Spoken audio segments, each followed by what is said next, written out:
Thank you for your patience with the technology. I apologize for some of the glitches while it was going on, but I thought we all got the gist of what she was saying. We have a quick partner session before we end, this time with Oracle. And we have with us Mohit Phogat, who is the business manager for higher education, and Devin Pandey, who is the sales director for Oracle Policy Automation. And Mohit and Devin will take us through their presentation.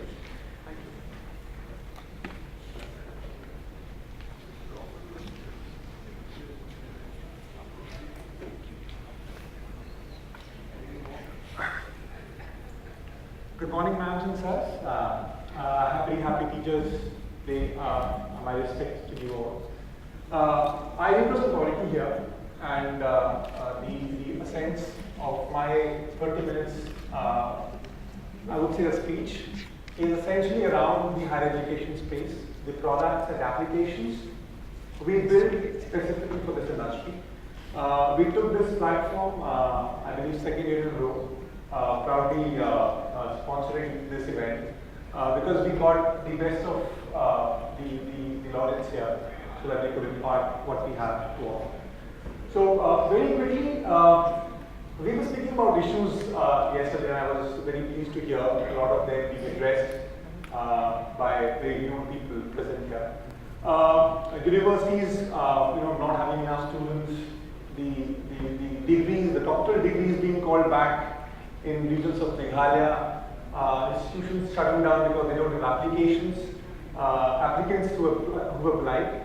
And as we speak, there are a lot of reforms in place. So we in the industry assume that, and we do feel that as well, that there is a point of inflection wherein we are standing today. Essentially addressing the approach that even the country, the laureates mentioned that the gross enrollment ratio is should be up by around 11% from 19% where it stands to 30% by the year 2020. So, I mean, not speaking much about this because this is what we hear from you. You are the people who speak of these things. But essentially, when we meet the laureates, when we meet the vice chancellors, and I personally met a lot of us in here today, we hear a lot of statements which have been made in the offices with us or in the public, in terms of press releases. I've bring a few of them here, wherein there's a lot of need being addressed around the presence over the web and the kind of culture which we need to imbibe among the students. I'm sorry if it cannot be read from back there, but it essentially addresses that we need to imbibe a culture which is available in the worlds of higher education today, which we miss in India. Not greatly, but by some extent for sure. So, what we did in Oracle essentially was categorize these functions that we have in higher education in four specific areas, four specific regions. Starting from the administration piece of our institutions, up towards the support part of it, the compliance, which is management of your rules, policies, regulations, ordinances, which finally ensure that the admissions do what they're supposed to do and do not spend time not doing activities which they actually end up doing. So the bottom three were the tiers that we thought were the platform so that the academia could function in the way they're supposed to function. So breaking them into, as I said, four, Oracle, essentially IT, I should not say Oracle. IT enables, and the speakers before me, the partner session that we have had before this session, we spoke of a lot of IT functions as to how it can enable these four regions. So, covering the administrative piece is the ERPs of today. Oracle has one, you can find many others as well. Enterprise resource planning is one piece of it. On the support part, we address something I would like to mention at the forum here, is around the constituent relationship. And when I mean constituent relationship, it is if there is any stakeholder of yours, should it be from within the institution or should it be from outside the institution, and when they want to address or speak with your people, speak about the university, speak with the problem, speak with the question, speak for information, he or she should receive the bit that he or she desires. So then the experience part is what we speak of in detail as well. Policy automation becomes of immense importance. So you may have the best of ERPs of the world. You may have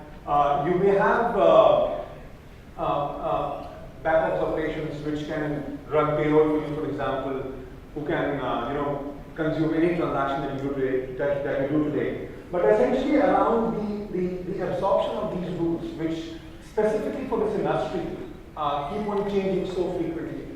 So though we'll speak a bit about it in the next session, but in the second half of the session. But essentially, think of in such a situation. I mean, of course, you people are the governors here.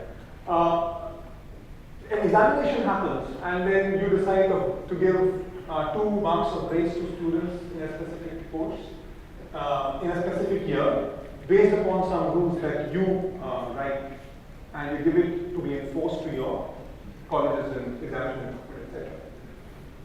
Ever realize how much time it takes for that specific rule to be, enforced onto your lakhs of students? How much pain it would be for the exam division to consume that rule and then function besides it? We'll speak of this as to how simple it is now.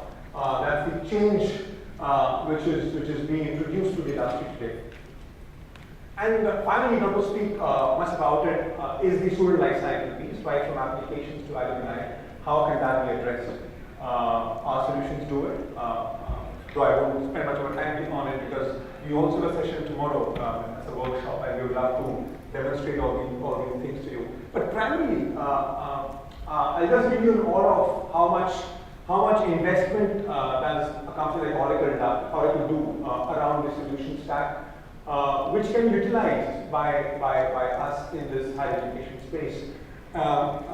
Just to mention, it starts right from the student administration piece, which covers, as I said, everything from admissions to alumni. We speak of constituent experience, wherein we have everything right from the consumption of Facebook's, ensuring that trying to get the information. You can do your campaigns, your events online. You can have help desk supported. We speak of institutions, administration activities, which are core functions of the institution, right from your HR, finance, stores, purchase, inventory. And we go deep into aspects like crystal ball. I just spent a couple of minutes on that in the following slides. And needless to mention, the infrastructure part, which drives right from the storage aspects to servers to the other tangible things that you can see in life. Addressing a few things here, sir. So I understand the paucity of time, so I picked up a handful of products that I wanted to. I should not say products, they are concepts which have come to reality nowadays. I'll introduce you to 4 concepts, we'll dwell deep into one, and we'll dwell upon the rest tomorrow in our workshop session that we also have. I believe that's an optional session. The basic premise of data that we have in multiple silos in our institutions. We've seen that IT prevails in the institutions, but the way it prevails is not helping the institution grow upwards. And as we speak of higher enrollment ratios, higher student strengths coming in, we do understand that the strength of students will keep on increasing for at least 7 or 8 next further years to come and down the line. So the essence was to have an automation in place. Forget the applications piece. I have data with me. I want to ensure that it's collated properly. We have institutions of 100 years of existence. 50, 40 years is a very nominal balance. And people coming, and institutions coming up just so huge in nature. So we ensure that through our applications.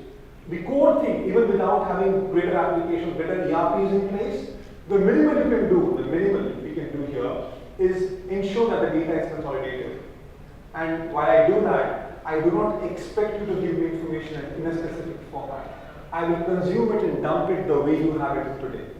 Any database, Microsoft Excel, digitized format, text files, it just has to be given to us. And with our solutions, we can simply dump them into a red box, red because Oracle other than as red, and you get one source of information going forward. So do not need to change your legacy systems to start working forward. Now, while you do that, you need to get information. And as we see the most people sitting here, it would be great if you can have the information you desire by your own choice. I mean, you don't have to go to the IT team to get can extract of it. So we present the analytics part, which is the advanced aspects of reporting, wherein you can get any information you need to an extent of getting a cost for graduate at any point of time. These applications are all touch enabled, so whether you open them on they are system agnostic. You can have them function on your desktops. You click on them, go deep down further, or they function on mobile phones. Again, as I said, they're agnostic on the device you use them. They're all clickable. You click on them, they go deep down. It's a summary view which can be dwelled deep inside. What I wanted to mention here is you must have all seen about people calling about ERPs. We have an ERP that we sell. But the essence is these applications don't need these solutions don't need an application behind them. I mean, a set of applications behind them. You bring data up, you get the information you desire. Speaking a bit about constituents, it is very important to empower people around us. Somebody is applying for your college, somebody is an alumni, somebody is a student. You have people applying for your college for jobs.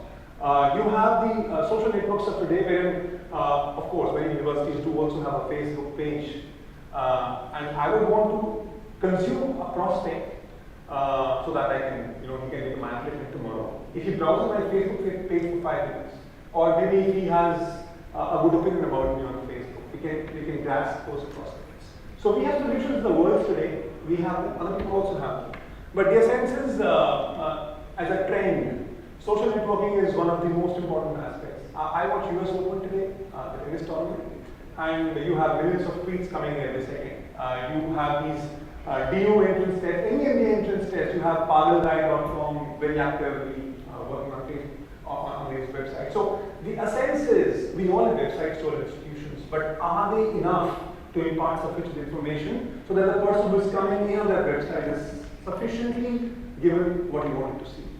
We do that. To an extent, if somebody asks on a Google, I want to apply for the University of Madras, for example, which you might know reason. If I want to apply for Madras, what is the way of doing it? So the knowledge management you have into your course, within your institution boundaries today, is pushed onto Google directly.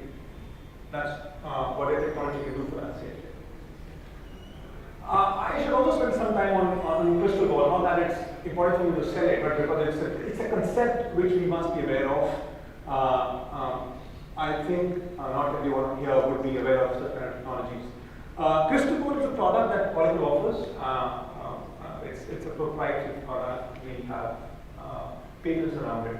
The essence is I can predict based upon your input parameters what would you want to see, what would you envisage tomorrow. So if you say I want to admit some students into my MBA program, an executive MBA program which spans for 2 years, what kind of students should I take today based upon the economics of the country and the habits of the country, that after 2 years those students will be the ones who will be absorbed easily in the context of industry.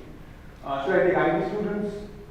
So I give parameters from the country, the dynamics that I see around me, and it predicts the output for me coming tomorrow. So right from, it can be used for academia, it can be used for what kind of teaching should I be doing. It could be to the extent of what if I give these students a grace mark of 2 again this year, and how does the system, the system is built upon a Monte Carlo based technique, simulation, it's an algorithm which has been researched and built upon, and it does all the what if scenarios and optimizations, if I were to call that. As I speak, sir, we demonstrate all this tomorrow, and we would love you to be a part of that as well. The most important thing that we wanted to mention, and share the next 10 minutes with you, I believe I've taken, we are on time. The next 15 minutes, we will speak about something related to policies. We are the policy decision makers sitting in this room today. The ascent started from the traditional way of having an application that we used to create, a solution that people used to traditionally code and used to code the application. And every other change used to come, you used to change the code again. The world is moved so heavily. So I introduced Devin Pandey, our Director for Political Policy Automation, who will spend some time telling you how easy it is now for us to not ever touch the code and let the power of the rules stay with the stakeholders. Devin. Thank you, Mohit. Thank you very much. Morning, ladies and gentlemen. I realize I'm studying between you and me, so I'll try to be short and crisp. The topic is of interest to you, so I would like to draw your attention. It's about policy automation and significance for higher education. I was in Mumbai day for yesterday, and there was a big article in the paper that somebody went to the court to seek justice whether he was a citizen of India or not, because he had an Indian passport and he was denied citizenship. The Bombay High Court ruled that just because you have a passport of India does not prove that you are a citizen of India, because the rules have changed. If you were born after 1984, both your parents have to be citizen of India for you to be a citizen of India. The rule has further changed after 2004. I'm not sure how many of us were born after that. So after 2004, one of your parents has to be a citizen of India, and the other one should not be an illegal migrant. Then only you are a citizen. Right? Now the people who made the citizenship rules exactly knows how they will define citizenship. It's the comprehension at different levels which gets diluted. If I take an example of higher education industry, very recently there were big articles in paper about somebody in an institute overstaying his tenure because there was a misinterpretation of whether he stays on till the next person comes on board or 6 months, which is the time period he was standing. An interpretation led to a huge, media bombardment and it leads to a lot of problems. Now the policy makers here who are sitting here in this room, when you design your policies, you exactly know how they will work. But it's at different levels when people start consuming it, they get the whole interpretation gets lost. And that's the significance of this topic, policy automation. So just taking a simplistic example, if you go to a website of one of the university and say, okay, I want admission into marine science, this is how it is defined. You need to qualify for this criteria for admission. Now again, coming back to people who decide this, they know how this works. But I have to be really a genius to ensure that every time I'm taking a student on board, I'm consistently ensuring all these criteria is met. This is simplistic. Think of an example where this gets a little more complex, okay? Where there are 4, 5, 7 different scenarios which need to be met for giving an admission to a student. We are speaking to one of the universities where they said a lot of students, got together and went to court, said that we have been disadvantaged because of the wrong interpretation by the university. Now, do we need to kind of fall, prey to these kind of problems? So, what does policy automation help you to do? It ensures that it makes your internal systems intelligent so that you can make consistent, accurate, and transparent decisions.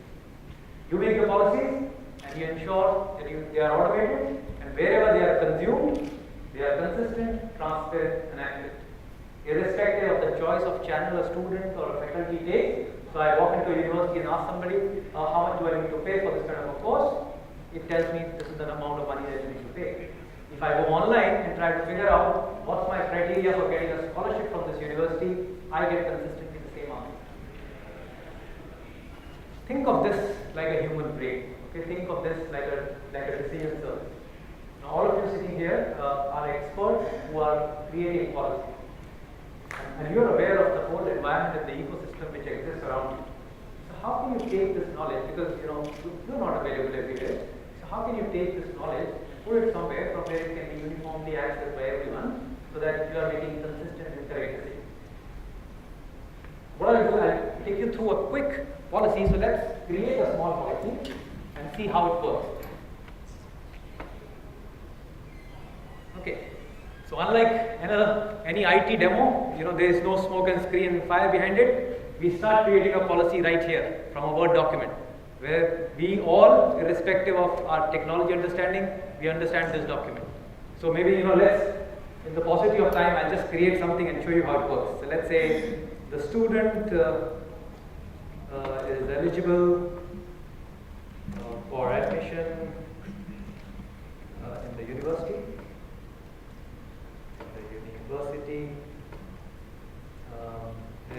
Let's say the student has passed the BSc exam, and the student has a nice smile. Okay.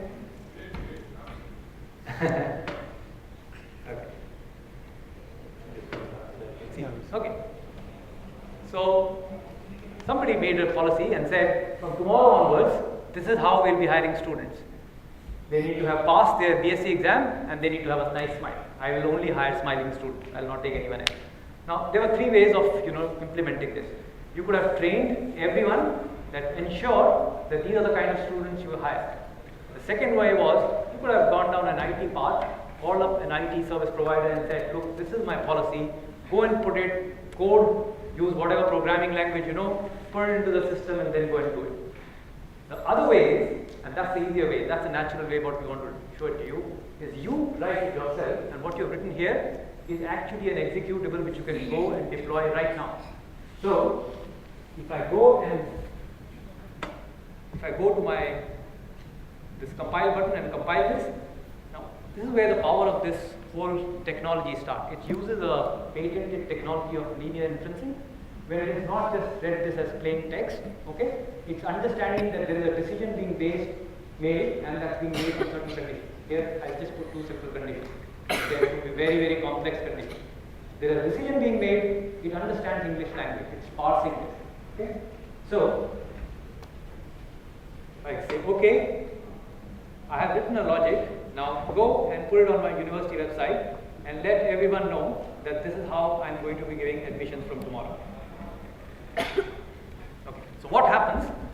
The engine takes that piece of natural language policy which you define, converts it into a code at the back end, and goes and deploys something what we call as a standard self-service user interface.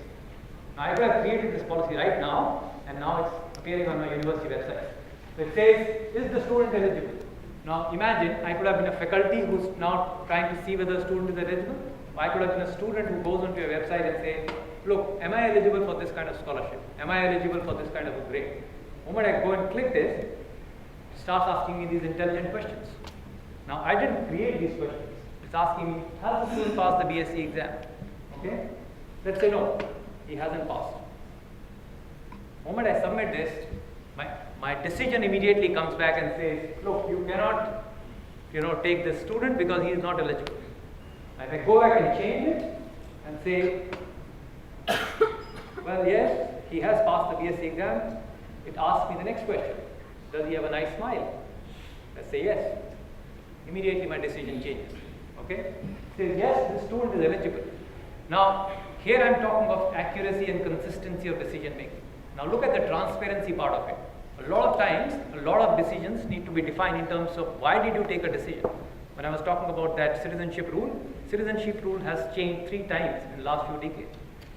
If you see this why link here, the technology enables you to exactly point you back and tell you, you know what, you are eligible because you have complied with these A, B, C conditions.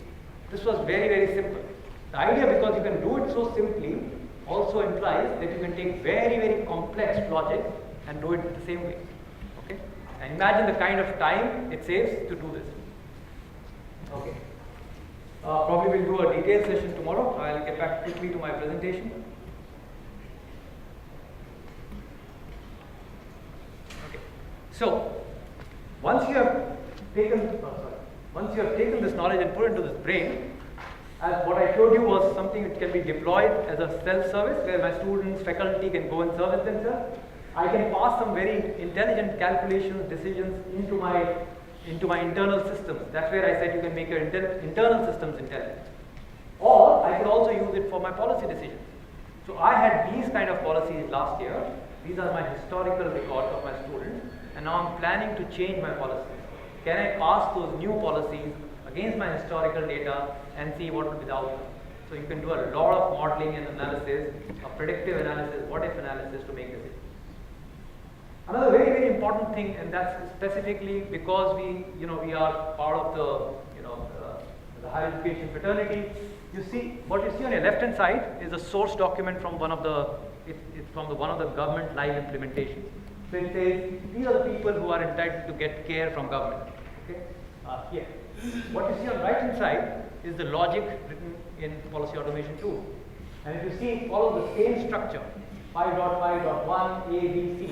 So tomorrow when I give a decision, I can also say you know what, you are eligible for this kind of scholarship because you are meeting my university guideline, para number 8, para, sub para 1, 2, 3. Another important thing, when my rules change over a period of time, I don't have to go call an IT team, write out millions of lines of code and say, where do I make a change? If the rule change is here, in part D, you go and add another rule. Okay. Could have done it the code way. I don't understand this, but there are people who are experts in programming. So they say, okay, that's the same thing which I showed you in the previous screen, looks like this in code. I'll take you through a quick example and then I close. I'm taking you through a live example, not necessarily of higher education. I just want to tell you, a lot of you go to Australia, right? So in Australia, there are 150 different types of visas. So earlier, if you had to find which type of visa am I applicable for, you had to go through this nightmare of finding it out for yourself. This whole, the Immigration Department of Australia has 1,500 pages of manual, okay, which define very, very complex immigration laws in terms of who can come into Australia. They have designed a system in Oracle Policy Automation, and this is a live thing. There is a link which we will share with you. The next time any one of you goes to Australia, please find out your eligibility after you go here. It asks you these simple 5 questions. Why do you need an Australian visa? What's your nationality? Where are you going to be when you are applying for an Australian visa? So I may be an Indian, but I may be in Singapore when I am applying for an Australian visa. Okay, there is a lot of complexity. And it's very reflexive, so based on these answers, it then decides, does it need to ask you a few more questions? The algorithm runs in a way that is very reflexive in nature. It understands what are the minimum number of things which I need to know to get onto a decision. So once you feed this data, it then comes back and says, out of those 150 different subclass of visas, these are the subclass 977, 456 and 956 which you are entitled to. And when you scroll this down, I'm sorry, I'm offline right now, it tells you for this kind of a visa, you need to fill up an online application. For this visa, you need to actually go to the embassy. For this visa, you need to actually go and fill up a physical form. For the first visa, because you are in Singapore, you need to pay so many Singapore dollars as a fee. The logic, the immigration law keeps changing at the back end, okay? But the front end remains the same. They also use it as their customer call center helpline. So anywhere in the world, when people call up and say, I want to come to Australia, the call center person guides them to the script and gives the same answer. Consistency of channels across. At the back end, whenever they give visa to anyone, they use the same tool. Okay? So think of it from an higher education perspective. If you are announcing scholarship, first thing is you design the scholarships here. You see in terms of how the logic will work. Go and put it on the website. Your students can service yourself. Put it integrated with your student management system, where the same scholarships are actually passed to the students, and also put it as their helpline. So if I call up, I also get the same answer. When you change your policy, when you change your rules, you just need to go and make a change at one time. So the message was to avoid code. My final thought, so how are universities using it? So a lot of universities use it as a self-service. Okay, so I put a lot of content for my students to go and self-service. Grades entitlement marks calculations, very, very complex logics in terms of how do I give marks, what are my overriding rules for my university, who will get grace marks, for which subject will you get grace marks, if you are failing in 5 subjects, where would I actually give you grace marks? So instead of manually doing that for thousands of transactions every day, you could do it easily in Oracle Policy Automation. Thank you. I have finished. If you have questions, I can take quick questions now. And yes. Yeah. Can I?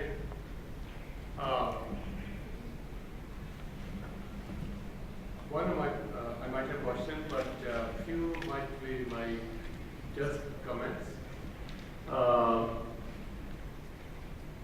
I was trying to see which particular company or partner I can ask that question to. So I picked up Oracle.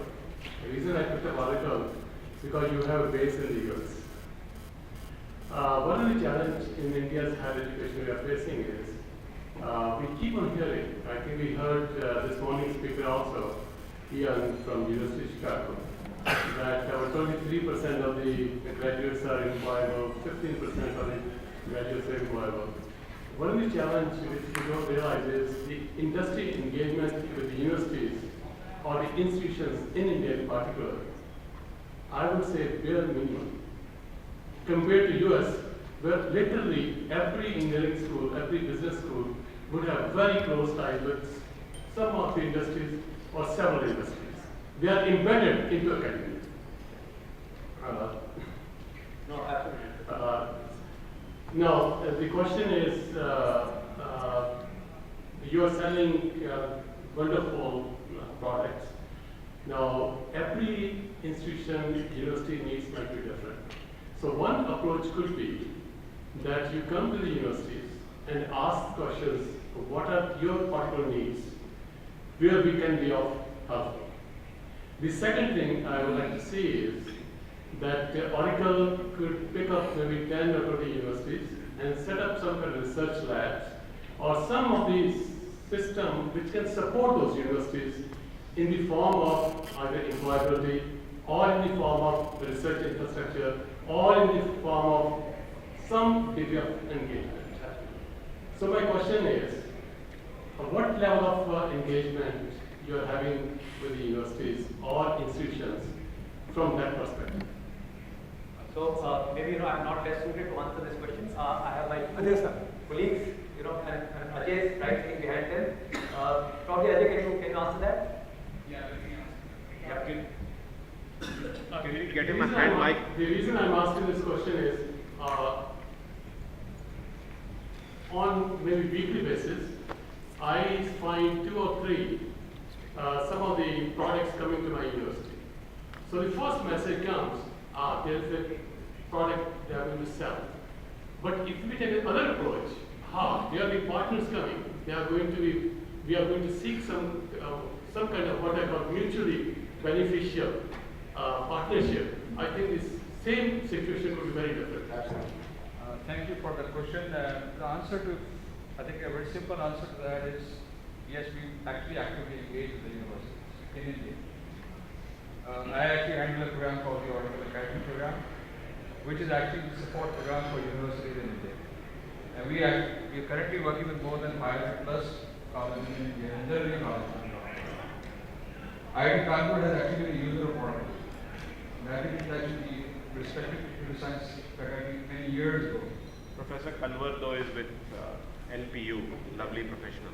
I saw Kiran Sangi is with My friend is here. Lovely professional. The one on the screenshot.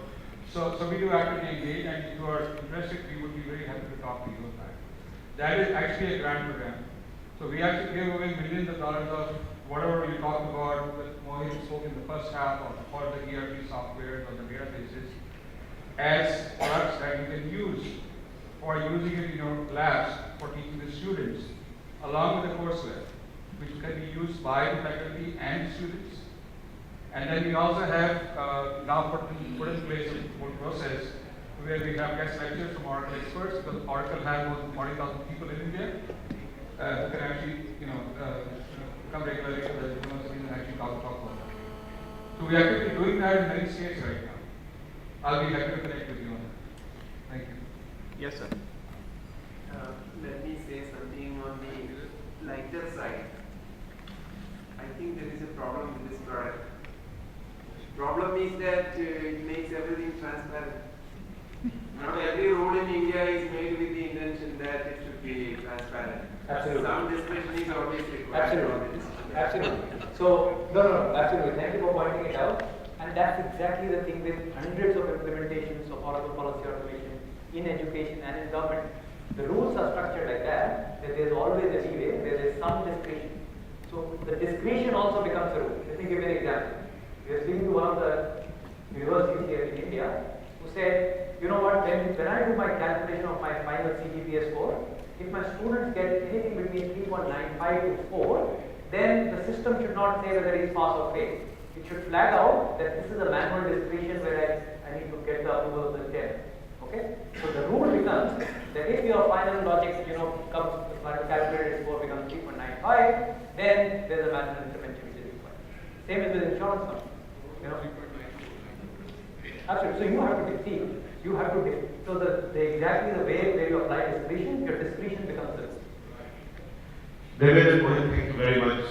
We've had 2.5 hour sessions, so I'm sure people would love to take a break, but thank you very much. I would respect if there's a There's a feedback form for the Oracle session. If you submit it at the registration desk, you can collect the memento from Oracle. That wasn't what I was saying. I was just saying to submit it, please. That only I can say. Yes. There's also feedback for EDU for the conference waiting at your conference desk, so if you can actually fill that up as well. And remember, you have to volunteer for the unconference sessions. That volunteer desk has moved close to the toilet, so that you can actually see it on the